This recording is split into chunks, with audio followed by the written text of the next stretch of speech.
Well, hello everyone and welcome. Thank you for joining us this evening. If you are a first-time listener, I'm Joseph Benazia. I'm the Communications Director for Florida Right to Clean Water.org, and we are the organization that is behind efforts to amend our state constitution, giving all Floridians a fundamental right to clean and healthy waters.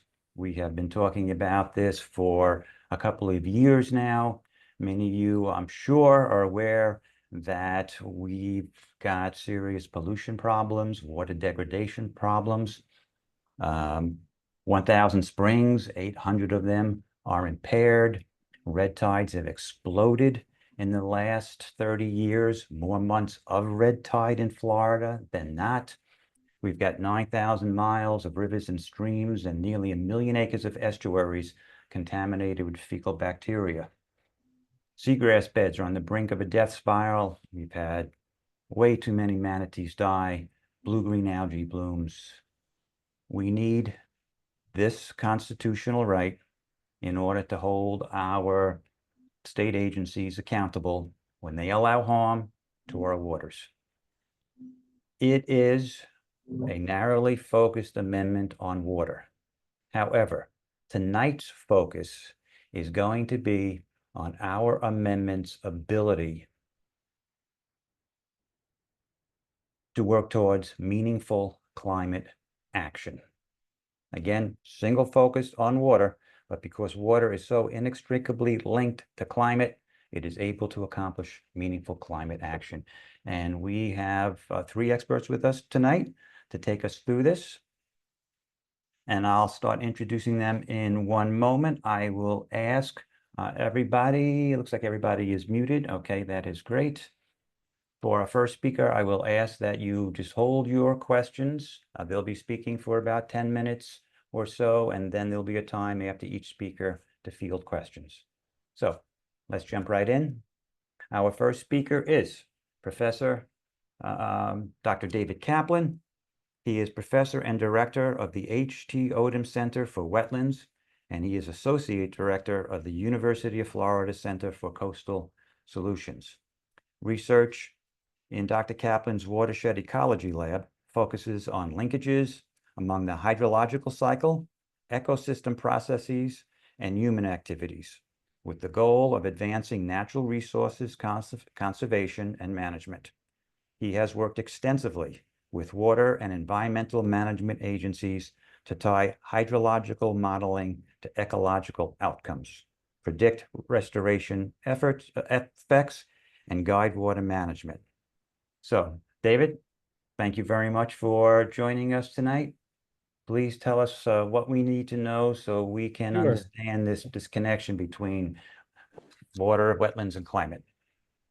Thanks so much, Joe. Thanks for the invitation, and it's great to see everyone. And yeah, among all those other things, thank you for the nice introduction. And mostly, I'm just a hydrologist and a wannabe ecologist, and I happen to really love wetlands. And so I like when I'm talking, to students or colleagues or community members, I often like to start with this quote. In the end, we will conserve only what we love. We will love only what we understand, and we'll understand only what we are taught. And I've heard it attributed to several people, but I think I've tracked it down that it was actually a Senegalese forester named Baba Diom who said this. He's a forest engineer, actually. And this idea certainly rings true for me. I've always had an affinity for water, but the more and more that I've learned about it, the more that I've understood it, the deeper and deeper that I've kind of fallen in love with water and wetlands and watersheds. So as Joe said, I am the director of the Howard Odum Center for Wetlands. This center was started in 1973, and the goal is to basically to do research, teaching, and outreach on wetlands and their fundamental role in supporting human society and vice versa. So how humans and nature can sort of work in concert towards sustainability. And I put the website link there.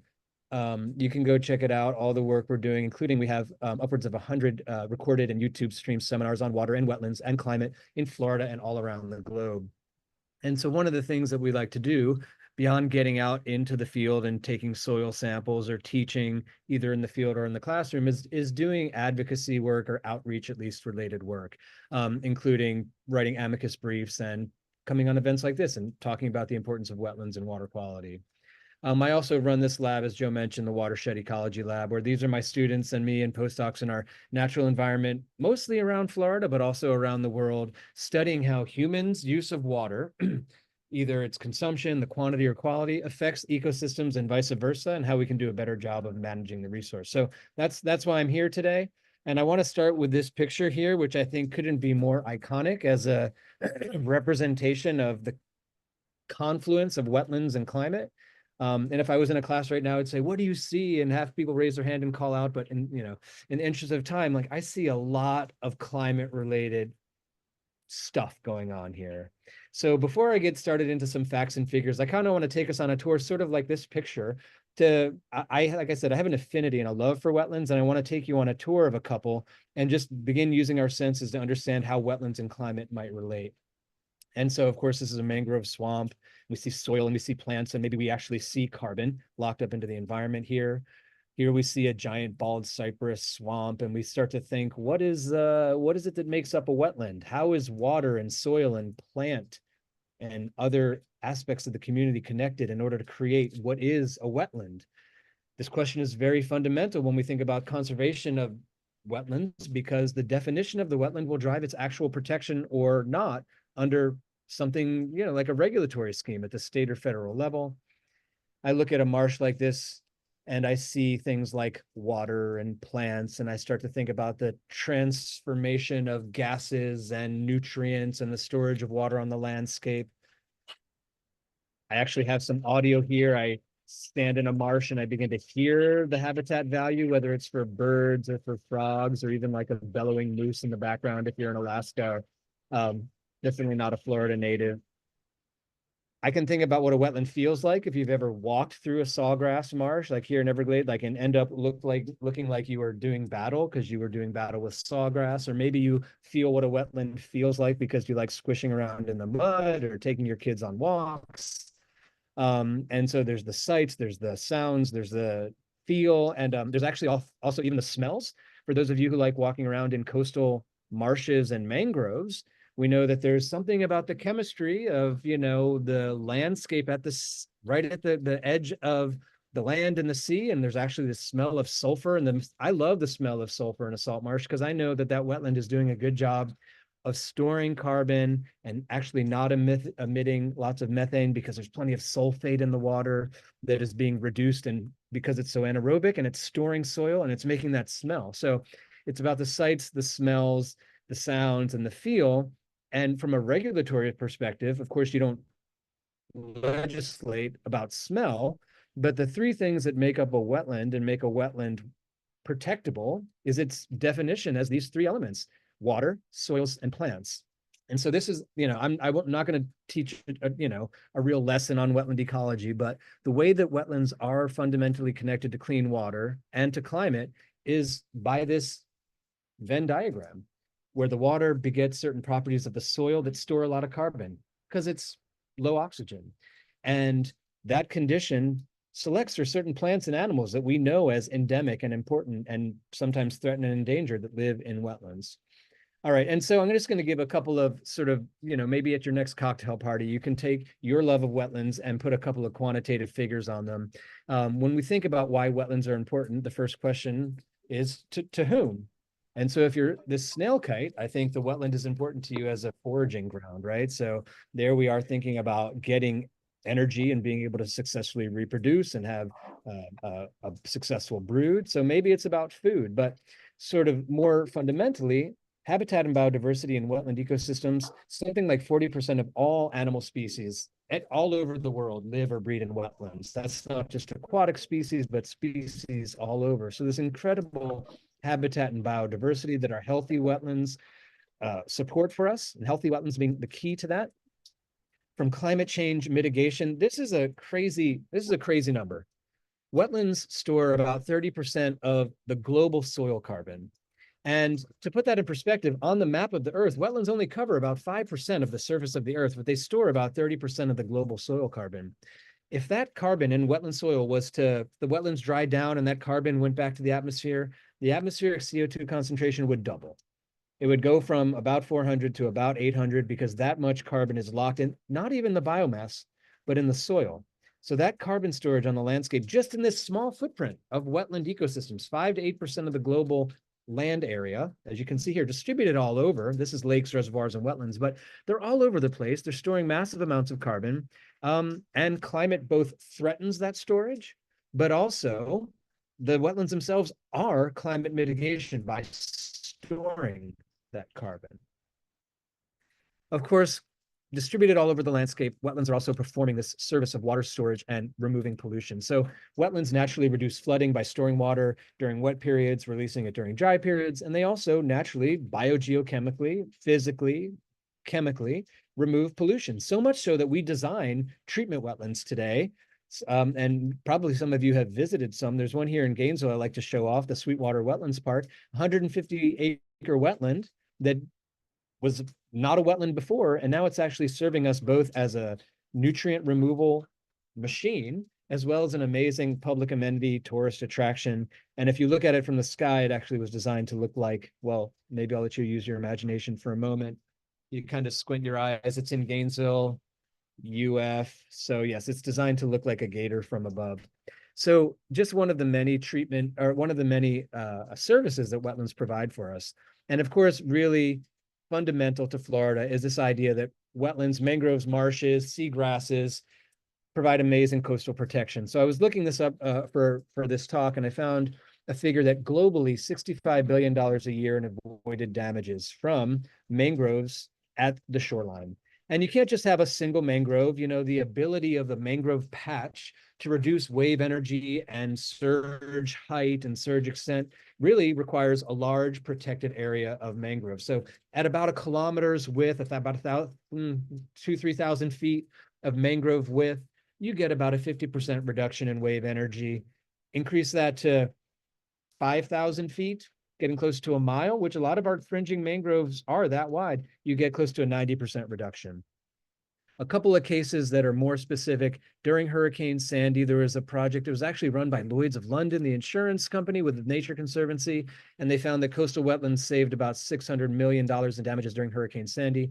And here in Florida, $1.5 billion in surge-related damages were avoided in communities that had mangroves at the edge. And so something like over 500,000 residents saw reduced flooding because of their mangrove fringe. So when I think about this question, why are wetlands important? Of course, the follow-on question is to whom and for what? And there's any number of services that wetlands provide, both just, fundamentally, without humans being in the mix, but to us, these are functions that are really important to us. And Joe asked me to really think about coastal wetlands. And so I kind of narrowed that down to Florida wetlands and climate change, and thinking about these four major things that clean, healthy wetlands do for us, which is coastal protection, carbon storage, wildlife habitat, and then really importantly, water quantity and quality. And so wetlands do a good job of cleaning up water for us and maintaining that right to clean water that we need, but only if they're on the landscape, conserved, preserved, and healthy. So it's sort of fundamental part of the human environmental synergy, and that's why they deserve our effort and our support. Of course, globally, about half of wetlands globally have been destroyed. That same figure across the US, at least from the 1780s to the 1980s, about half have been destroyed. In Florida, we've lost about half of our wetlands through agricultural and residential development. And again, at the time, we thought this was a good idea. I'm not going to throw shade on generations in the past. They didn't understand those set of values and services that wetlands provided, but it does provide some immediacy to our goal of continuing to conserve wetlands. And so I just want to show you three things that are next for Florida wetlands when we think about regulation, legislation, the right to clean water, and how our knowledge of wetland ecosystems and their role that they play in supporting human systems is important for motivating conservation. And the first is that the Supreme Court recently had a new finding that severely reduced the protection for wetlands and ephemeral streams, or non-permanent streams across the US. When you look at the wetlands that are most in danger after that ruling, Florida is actually not highest on the list because we have additional state protections that put wetlands in a jurisdictional box that allows for some protection. It does not mean that they won't be destroyed. It just means that you need a permit to do so and you need to mitigate to do so. It's something to very carefully watch, because if the protections for wetlands falter, all those services falter. The other thing is that the state took over permitting those damages from the federal government, from the Army Corps in 2021. And so we also want to watch the state agencies and ensure that they're doing, the staff at these agencies are often excellent and doing the best they can with the resources they have. And sometimes those are limited. And so we need to do a good job as both academic and an NGO community to make sure that wetland permitting is still robust. And then maybe the biggest challenge is of course, this continued growth of 700 to 1,000 people per day moving here to Florida with no seeming end in sight. Water quantity, water quality being critical outcomes of that migration. So I think I'm going to stop there and just sort of say what's next for Florida wetlands is I hope something like this. This is, I'm sorry, credit to Google Images last night as I was trying to sort of find some iconic images of what these beautiful wetlands look like. And I don't have people in this, which I think actually in retrospect is a shame, because the people that both enjoy these for their aesthetics, as well as all of that carbon, all of that coastal protection, all of that water quantity and quality benefits, we're very much a part of that. We're recipients of that. And so we need to be careful stewards. So in that, I'll end with that same quote that I started with, and I'm happy to take any questions. Thanks, Joe. Thank you, David. Yeah, there we go. Okay, this will be easier for us to see hands. If you have questions, please raise your hand. I'll call, is that a clap or a hand? Okay, that was a clap. All right. You can pop questions in the chat, or you feel free to unmute and ask a question. Okay, well, I'll get us going. Oh, no, Sue is going to get us going. Yeah, just curious. I just spent some time in Alaska. Is the permafrost area of Alaska considered wetland habitat, or is it something different? A lot of the permafrost area, or the near permafrost area, actually, Alaska has the largest area of wetlands in the entire US. So Florida's number 2, Alaska's number 1. So if it's true permafrost and there's, just soil and no vegetation that seasonally grows there, we wouldn't consider it a wetland. So to be a wetland, you need those 3 Venn diagram components: the water part, the plant part, the adapted plants, and the soil that is developed under those. So you might have 2 of those, but not the wetland. So of course, as it thaws, it may vegetate, which of course it may make it a wetland, but of course the thawing also releases a lot of locked up methane, which is a real climate challenge. Thank you.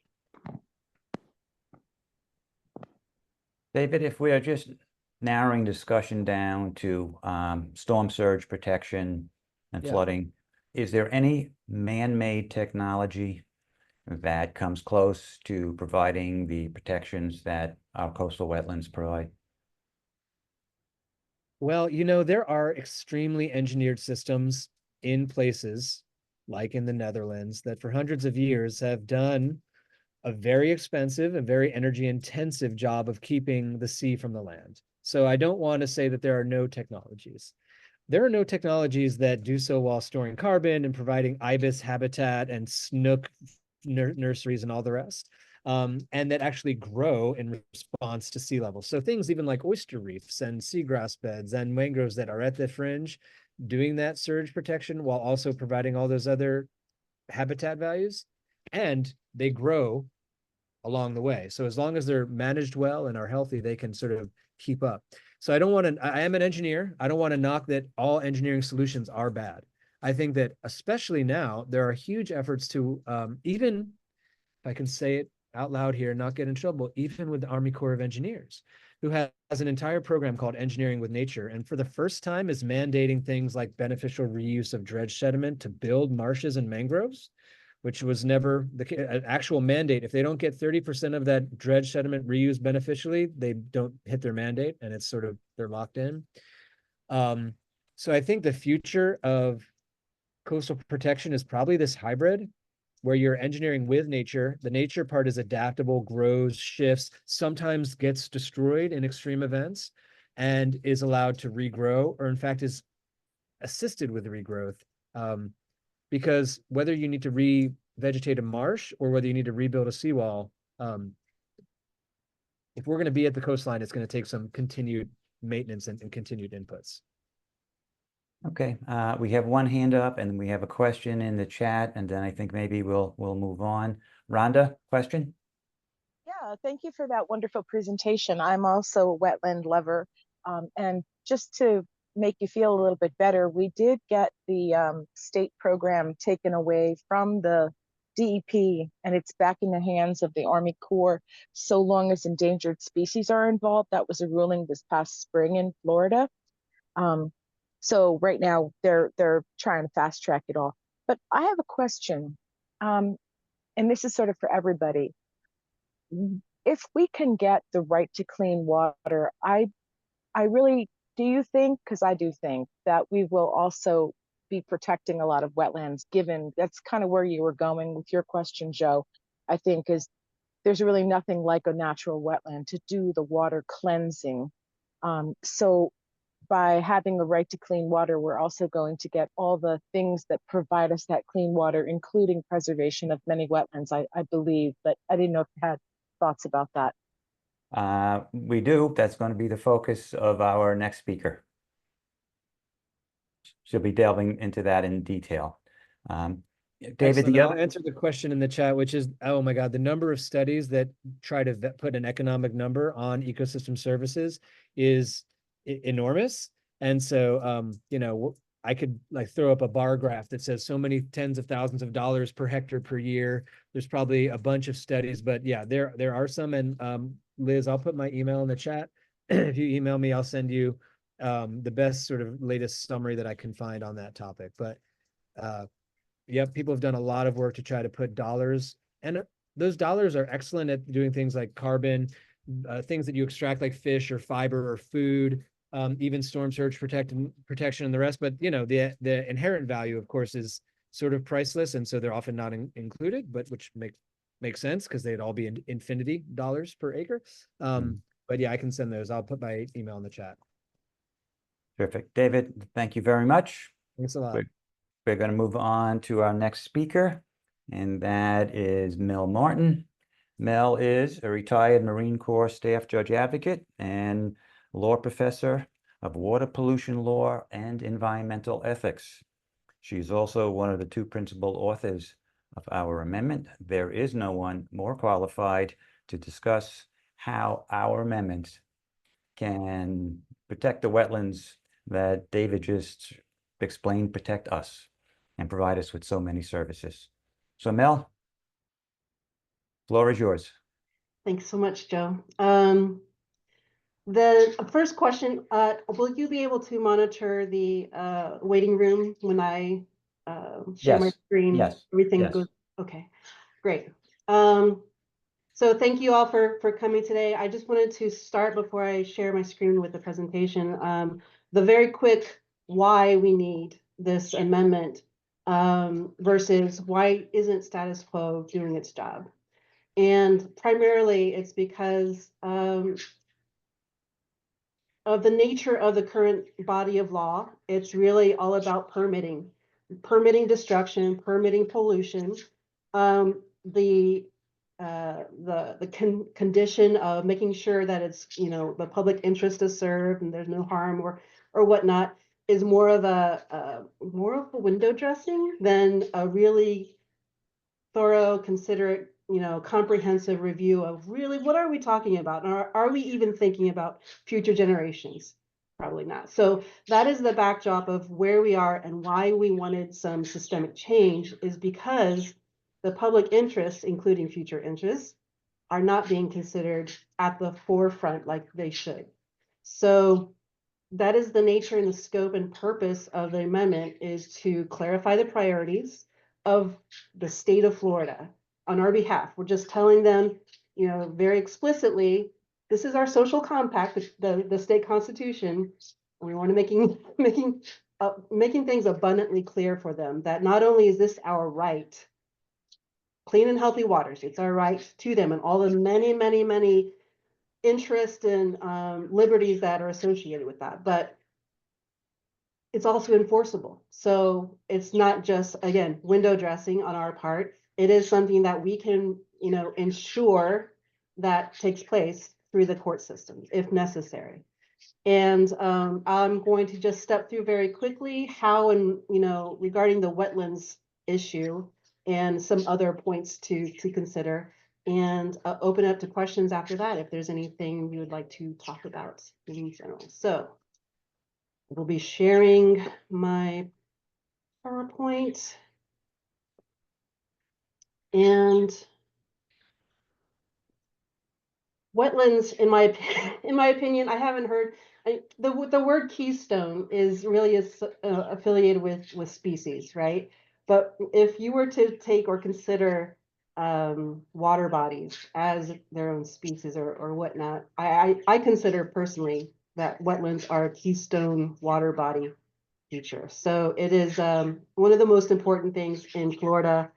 You know, especially when it comes to water, fresh drinking water.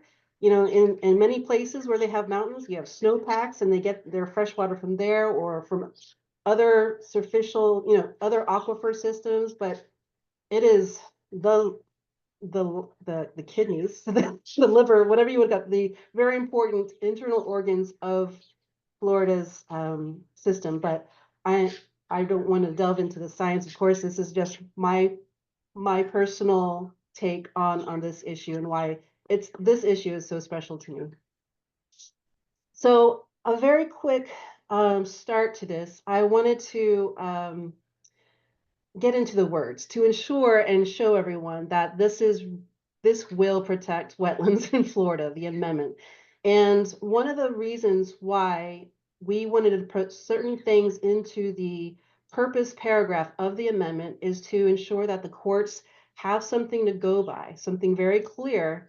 So, you know, with the drafter's intent, when they apply and when they interpret the amendment and apply it to the cases in front, you know, the case facts in front of them, they want to make sure that they interpret it correctly, right?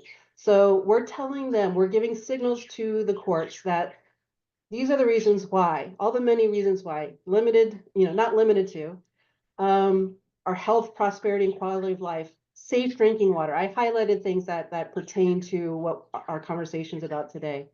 Scenic beauty, of course, and that also does pertain to wetlands, and recreational activities, of course. Fishing and harvesting, you know, the hunters are out there.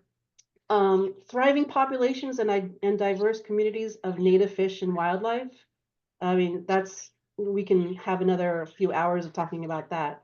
And then we talked about, you know, you mentioned ecosystem services, all the above, right? Carbon storage, water filtration, risk mitigation for drought, erosion, and floods. A lot of people, Floridians, know what that's all about, especially when you have more and more severe storms. These issues come to bear.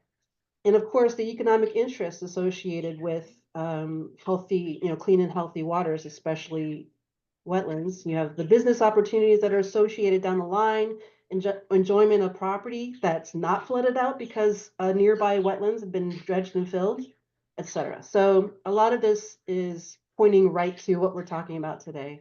And of course, it's very clear that wetlands are part of the list of waters we're protecting under the amendment. I just wanted to point out the fact that it also includes the natural tributaries and artificial waterways that impact these water bodies.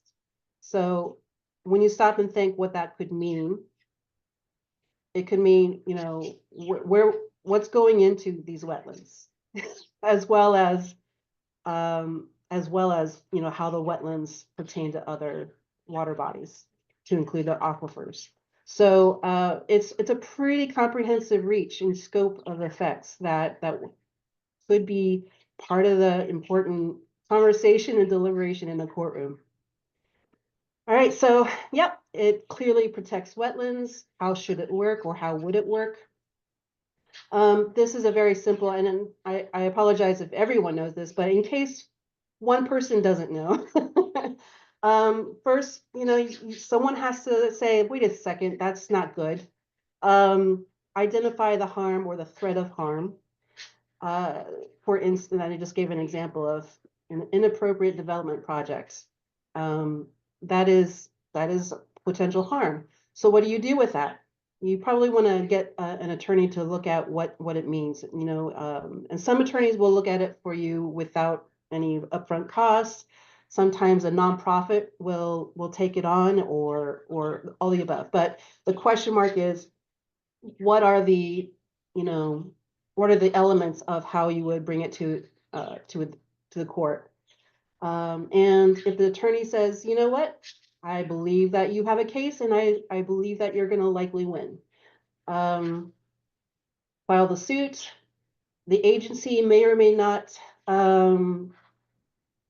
so very quickly, you may or may not want to give notice to the agency. It really depends on the case, or the nuances, or the considerations surrounding the issue. Because the fact that you did might be considered in your favor should you need to go to court.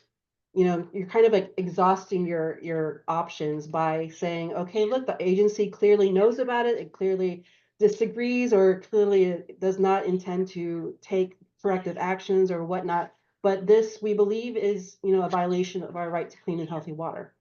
So, whether or not you give the agency notice beforehand, you file, and the court will take it for review and determine, okay, this plaintiff showed enough information and assertions to prove their standing. If so, the burden of proof switches to the government to be able to show that whatever they're saying is fine, needs to survive strict scrutiny. And we'll talk about that in just a second. But it can be an action, or it could be inaction. Right? Like, for instance, they decide not to monitor a whole host of conventional farms upriver that is clearly using public waters as a toilet, and maybe they should do something more than nothing, and so that policy could be up for review and scrutiny. So if and when the court finds that the action or inaction violates the right to clean and healthy water, then the equitable remedies would probably entail something along the lines of an injunction. Okay, so bottom line, you can compel or prohibit government actions in order to ensure that the government is compliant with the Constitution. Okay, so that's the bottom line. It's important to note that this is not like every other lawsuit that you would think of. It is equitable remedies, not monetary damages. Okay, so it's all about whether or not the government agency, the state agency, is doing its job in compliance with the Constitution. So, and if it's not, then the courts have the ability to make it happen. I'm not going to delve into this too much unless you have questions at the end, just because it could last a long time. But the question about, if it's just a development for more expensive housing that no one really needs, but someone wants to make a buck off it, then it's probably not going to survive strict scrutiny as a compelling state interest. But what about other public interests that are pretty important, and how would that work? And I just wanted to bring these examples of types of public interests that might make the first of the two. Let me just show you real quick. All right, this is the strict scrutiny standard of analysis. There's a two-part aspect to this, and I wish I could highlight it for you. But one, you have to have a compelling state interest, and that's something very important, just more important than anything, generally speaking. But the problem is, we have to wait to see how the courts apply and what falls into their category of compelling state interest. But by and large, it should be interpreted as public safety, public health, things along those lines. But part two of this analysis is that it's narrowly tailored to advance that interest by the least intrusive means. So, in a sense, they have a duty to do their best to avoid any harm that's possible to avoid, etc. So that's a two-part test that the government will have to survive in order to not be in violation of a constitutional right. So I wanted to bring these out to to demonstrate that, you know, if there is something good they're trying to do for the public interest, the second part of the two-part analysis will be at issue. So are they doing it in the right place, with the right design, with the right, you know, materials or technology or available solutions for this or that? So every case will be judged on its merits, on the facts and the considerations associated with that particular case. So that's all for the for the parties to figure out.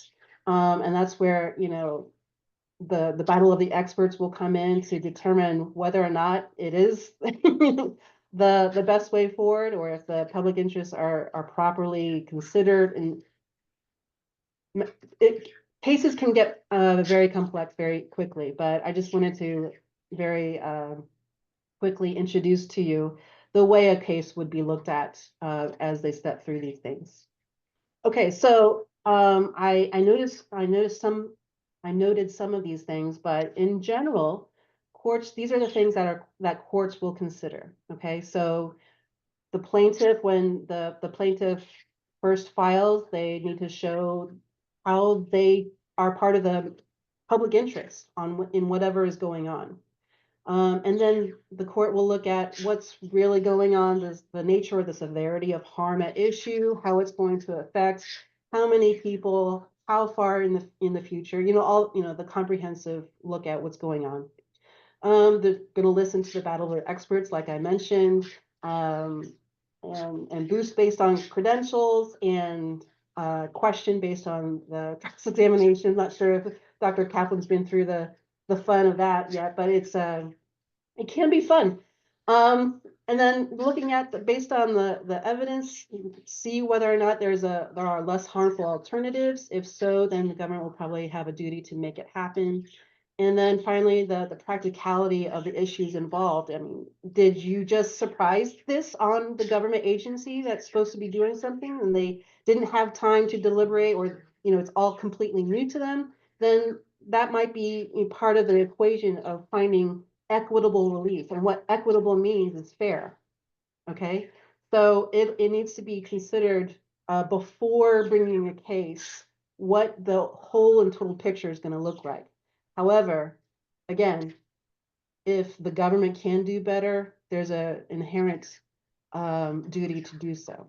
So what you don't see here, which is important, is who contributed what to whose campaign. Okay, and whose promotion is on the hook for certain policies or decision-making, anything. Okay. Politics and profit agendas, that's not part of the court's consideration when they're finding whether or not someone's right to clean and healthy waters has been violated. And again, that is going to be something that's different.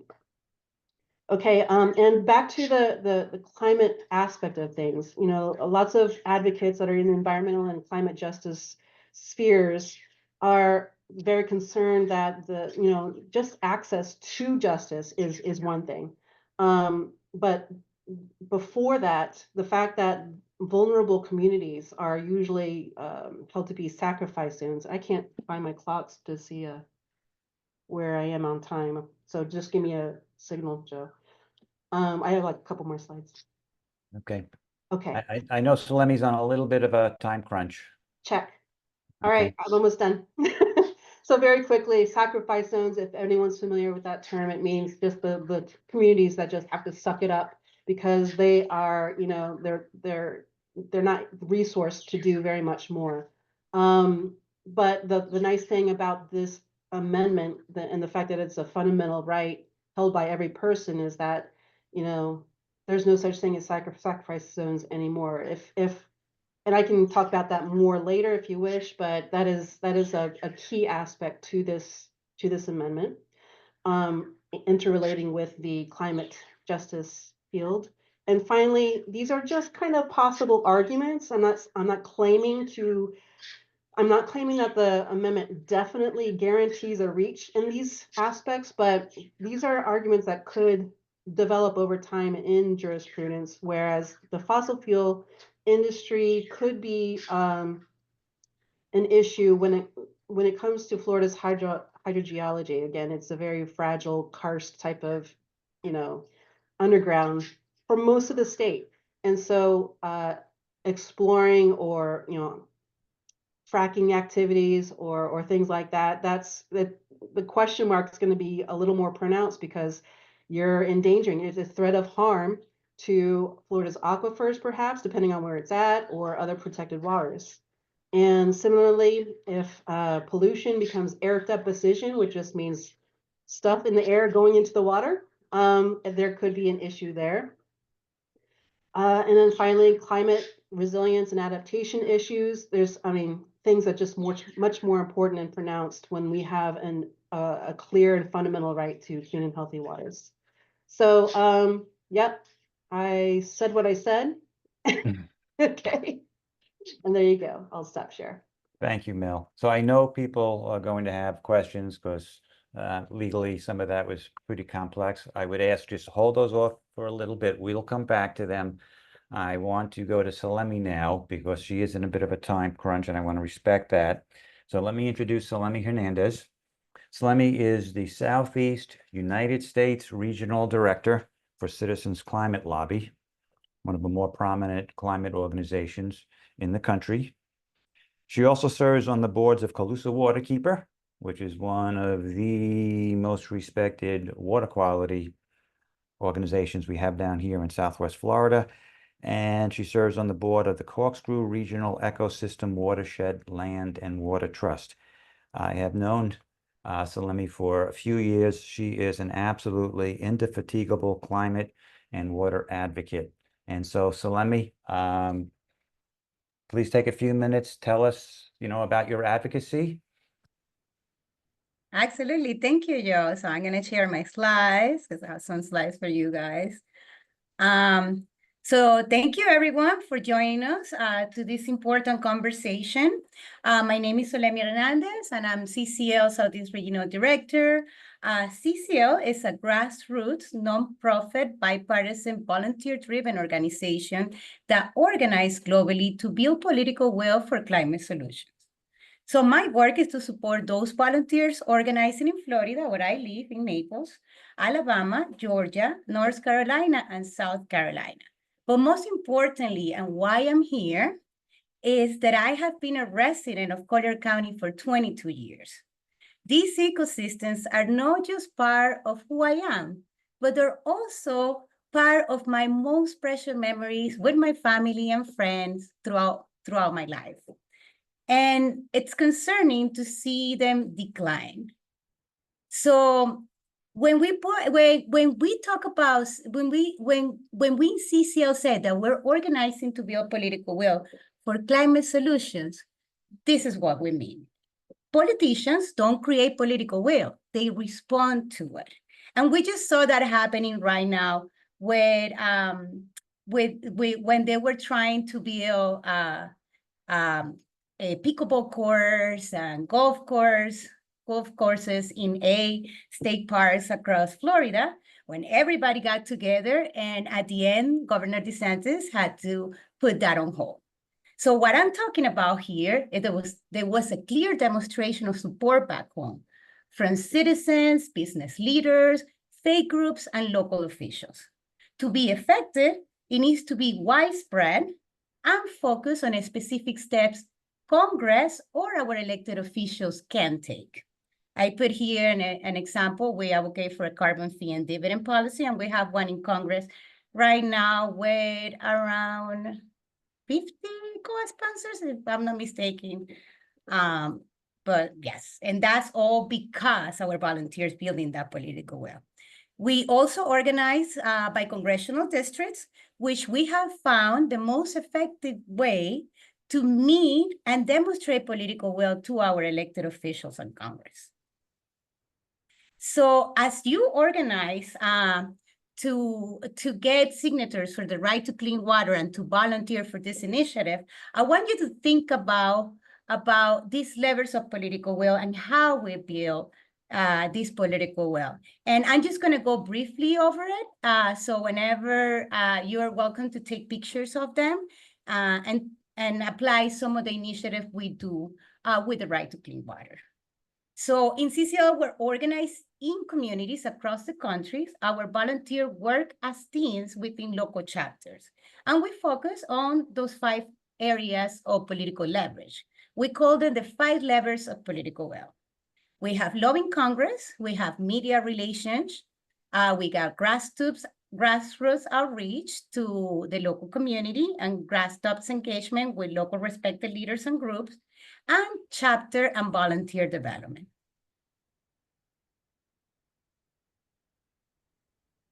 So again, I invite you to look at I invite you to take a picture of each of these levers, but nothing is more impactful than citizens meeting frequently with the members of Congress and elected officials or the staff.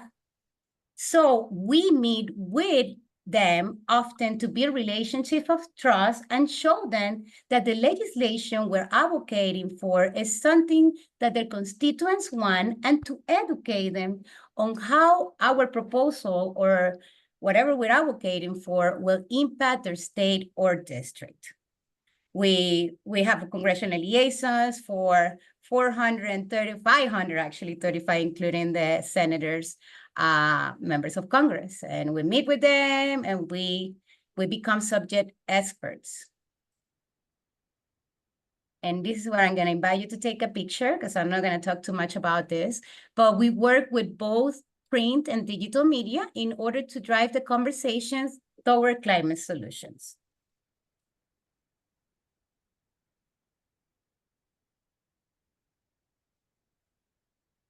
We recruit and educate the public on climate solutions, citizens advocacy, and how to participate with one's government. In your case, with the right to clean water, you can go table, do public presentations about the right to clean water, organize events. And in our case, we've got affinity teams that you can join and get to know other people that have the same interest you do. We do grassroots outreach. That means build relationship with and gain the support of community leaders and non-governmental organizations, both nationally and locally. We develop our chapters at the grassroots level in terms of both numbers, and this is what we want to do with the right to clean water, and skills. It's what allowed us to lobby and be more effective advocates, to generate more media, and to do more effective outreach.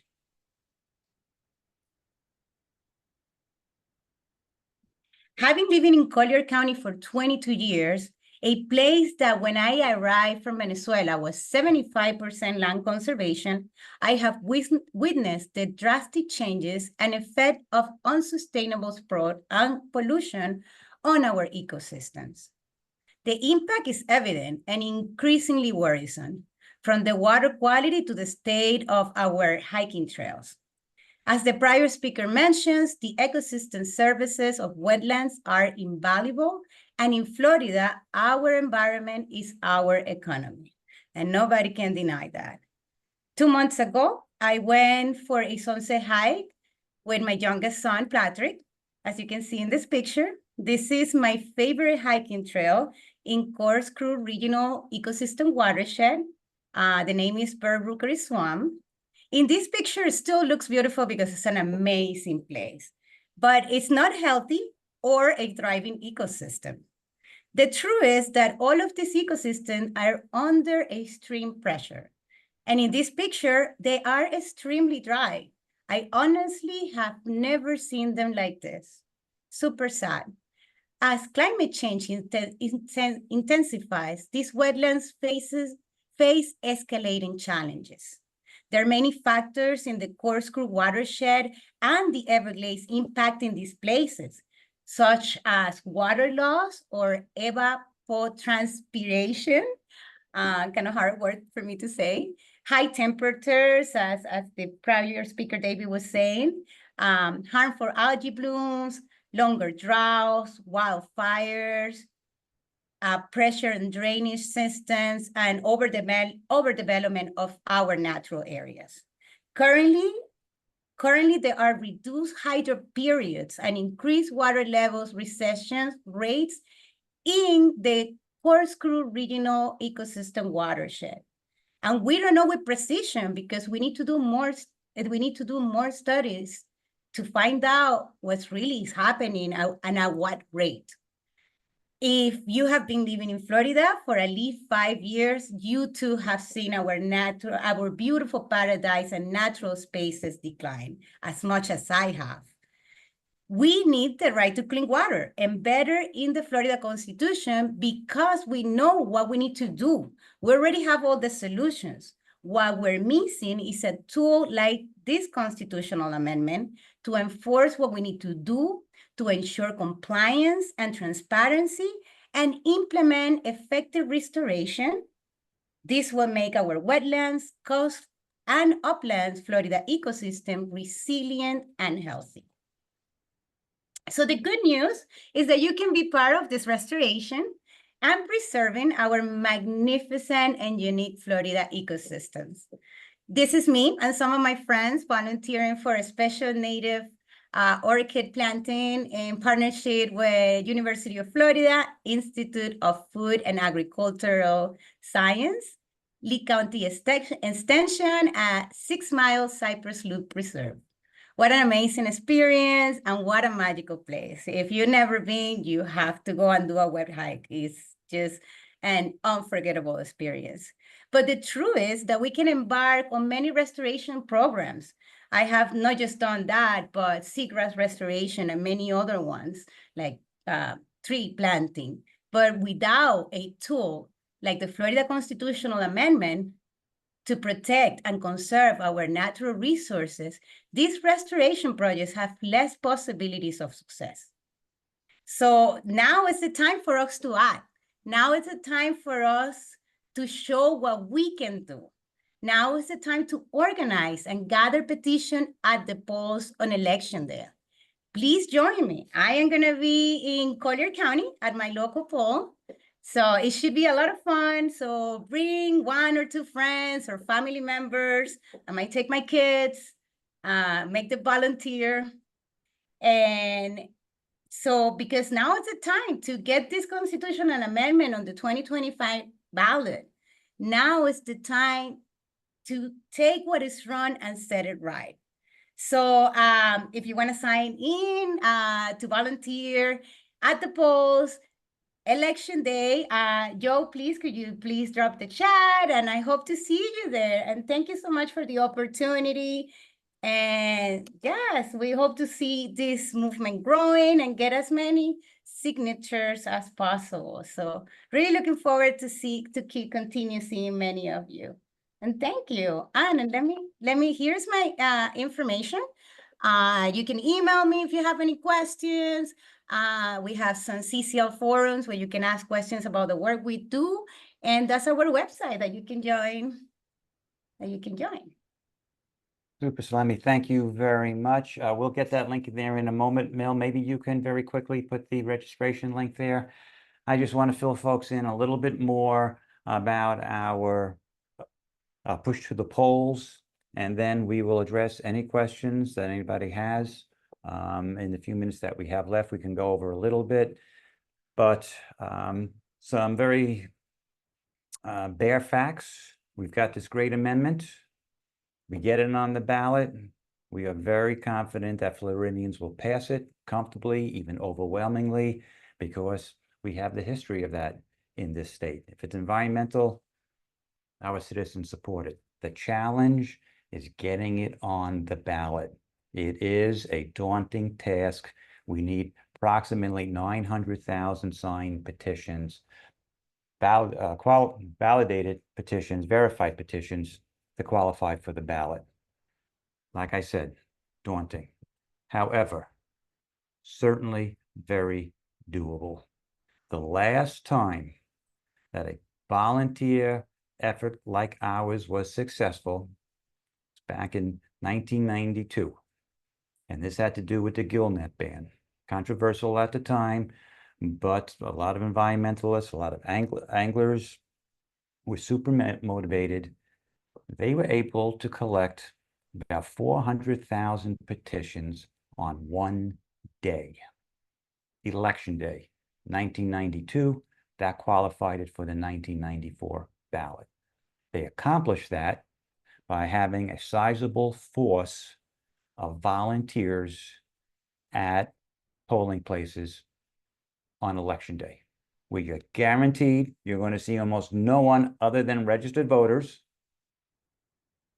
They're motivated, they're involved, and it only takes a couple of moments to say, hey, you know, we got this important environmental issue, or say, hey, do you want a right to clean water? Can you take 2 minutes to sign the petition? I am not saying that on election day, or even with the addition of early voting, we're going to walk away with 900,000 petitions and qualify for the amendment. I am saying we can walk away with a boatload of petitions, hundreds of thousands of petitions, if we have a large enough force of motivated, committed volunteers, not just our Right to Clean Water ambassadors, but volunteers from our supporting organizations.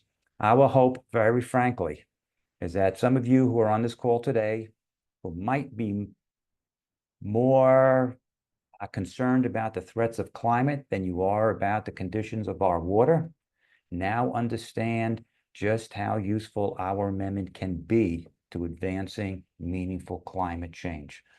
We are asking you to commit a few hours on one day, either during early voting or on election day, to help us get petitions. If you do nothing else for the Right to Water campaign for the next, 14 months until December 31st, 2025, this is the time to channel your energies into one super productive day.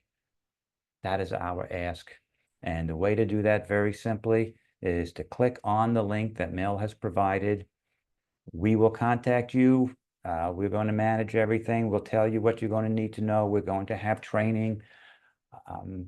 We'll buddy you up with somebody so you don't have to be out there by yourself. It's always more fun with others, as Solemi noticed. On September 26th, we will have a coordination meeting, the first one, and you'll get information about that. So I hope you will join us. There will not be a better time to collect petitions than election time. I want to add one other thing here, and I know that Cheryl had added it to the chat earlier. Thank you, Cheryl. But just to highlight it, anyone who is 24 years and younger who would like to work with our campaign can actually get a stipend and an advisor to assist them. They need only to fill out the form and Cheryl had included the link earlier and mentioned Florida Right to Clean Water, and then simply apply. Okay, so we are at 7 o'clock. I'm willing to let this go a little bit longer. David, if you, at 7 o'clock, if you wish to go, by all means. Thank you very much for being here. Is Solemi still here? Probably not. She had to run. We can go for a few more minutes if there were questions that you wanted to address to Mel, to me, about anything, to David. If you're staying, then now's the time. No problem. Okay, Sue, hand up. Oh, just a public service announcement. I put in the chat, Lee County has a registration site for petitions at the polls, so you can sign up, pick your own site. We have 16. We've prioritized the top 16 in terms of volume. So that's it. Thanks. Okay, Lee County is a good example of the amount of preparation that is going into this effort. They have computed that they've identified the 16 most productive polling places in the county. They're organizing 4-hour shifts, 3 per day, and they need 96 people, and that's just for election day. So do not hesitate to click on the link and help us out. One day, super productive. There'll never be a better time to help us out. any other questions?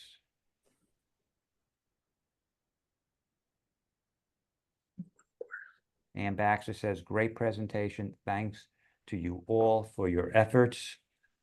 Sue, go ahead. Yeah, this is for Dr. Kaplan. I'm just curious, if we had a carbon trading system in the United States, would it facilitate valuing wetlands to the point where the carbon sequestration would be appropriately saved? Oh, 1,000%. I think it would be great. There's just so many ways you could do it. I mean, think about right now, like if you have, Solemi was talking about the hydro period, these wetlands kind of drying down. And, there's a lot of reasons why that can be. There are dry periods, but there's also water use. And, we study wetlands up in North Florida, Central Florida that are dry because of the surrounding watershed being grown production pinelands, a very important resource, of course, but very water thirsty. And so if we could compensate landowners to say, thin your pine stands a little bit, the wetlands that are embedded in there get wetter. And by getting wetter, not to go all nerdy, but it gets anaerobic and you store carbon. And so you could quantify pretty quickly the restorable carbon in some of these landscapes and compensate the people that own the uplands, which you and I and we cannot dictate the activities on those uplands and probably shouldn't. But we can incentivize their management in a way that supports, in that case, carbon storage, as well as, of course, being better for the environment and water quantity. So that's one idea. Thank you. Okay. Thanks. Okay, I don't see any other questions. There was one in the chat. How will this presentation be accessible? It's going to be on our YouTube channel. It'll also be posted on X and on Facebook. And so it's readily accessible. Share it out. I'm glad that you found it to be very informative. We obviously believe that it is very important. We also hope that it was very motivational and that you will help us out. So once again, David, thank you for being here. Mel, thank you for explaining the application and the amendment. Thank you, everybody, for your interest. And I hope to see you soon. Appreciate Have a good it. night. Bye. Thank you.